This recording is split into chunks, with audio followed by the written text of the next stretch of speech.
right here. Remember, if you listen long enough, you definitely will learn something. This is going to be entitled Dealing with the DTC, Dealing with the DTCC Part 7 The Truth about the 8302 return. The 8302 return, which you just heard in its breakdown. Most civilians have never heard of an 8302 tax return because that's a tax return that's slated for $1 million or more. I repeat, most civilians have never heard of a 8302 tax return because that is a $1 million tax return.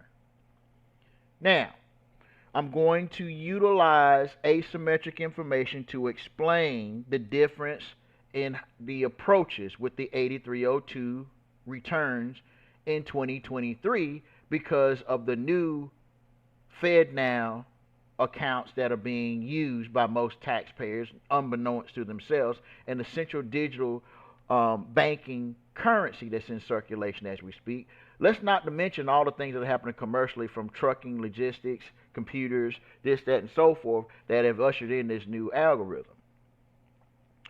What most civilians don't know is that just like 8302 tax returns have always been a formidable remedy for commercial foreclosures, yes, I repeat, the reason why a lot of commercial entities very rarely end up in court over foreclosures is because they know this little secret of an 8302 return as a remedy for foreclosure.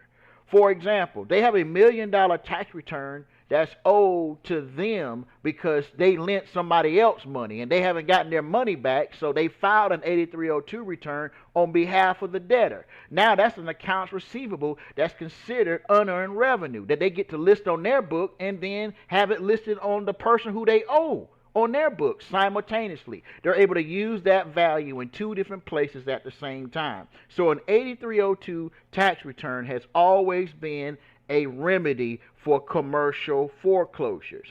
As compliance officers, just because the big boys are using it doesn't mean the little guy can't use it. It's up to you to determine that, because only a notary can determine what's true and actual and factual when it comes to commerce, especially when it deals with Article 9 security interests. So what's good for the goose is good for the gander. If Warren Buffett doesn't go to jail or prison, then your client doesn't go to jail or prison. If Warren Buffett doesn't lose his mansion, then your client won't lose their humble abode, because the rules apply both ways.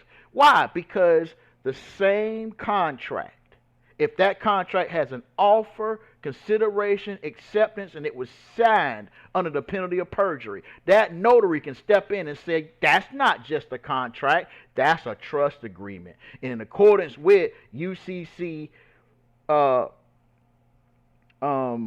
let's back up. There are UCCs that allow for certain provisions, because I don't want to violate the Privacy Act, so I'm going to back up. There's a term called right of indemnification. This is why those mortgages have arbitration clauses in the title insurance. And under UCC 5-115, that gives the notary the ability to pull out the eraser and say, you called this a contract, the client is going to call it a trust agreement. And the client is now a beneficiary of this trust. And because they have this benefit, they're able to use this in a leveraged cash out scenario. Watch this.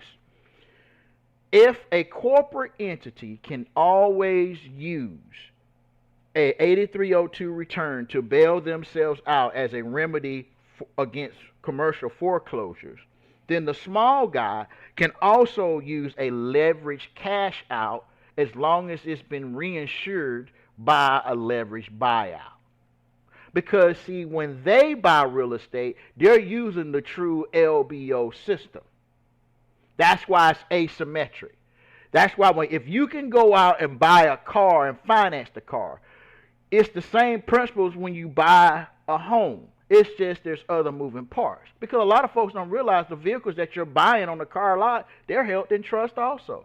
They're considered abandoned property. Yes, those vehicles that are sitting outside the dealership are all in trust.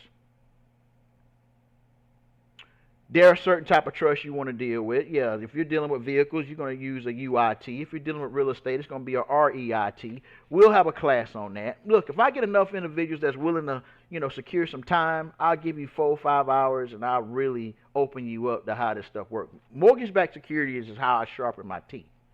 We even got into the dividends reinvestment plan. But keep listening. I'm trying to take you somewhere. That has always been the remedy. That has always been the remedy.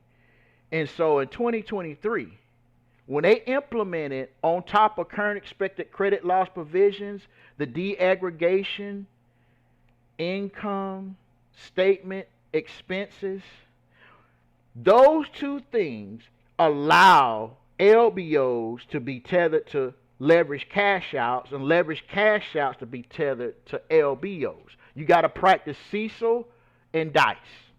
DICE and CECL. Deaggregation of income statement expenses and perfecting current expected credit loss provisions. If you do both, you get to move from M3 conveyances to 8302 returns. Now I want you to go back and listen to this. I'm going to post this for those that are in our diversity trust space. If you're in the diversity trust limited Bitrix space, you will get this aspect of what I'm teaching today. Because if you listen enough, you'll learn something. Look, I appreciate everybody's time and energy. I don't want you to go nowhere. We're just getting warmed up. But hey, it's morning. It's 9:04. I got a fast meeting I got to jump into. But don't go nowhere. Keep listening. Because if you listen to this network long enough, you definitely will learn something. I'll be back, same bat station, same bat time. We got another course coming up this evening. Those of you know who you are, I'll send you the link so you can definitely join in. If you ain't ready and you still just getting enough of this, then keep listening. I'm just going to just switch the feed. You may want to refresh your browser, but hey, it is what it is. Keep listening, because if you listen long enough, you definitely will learn something.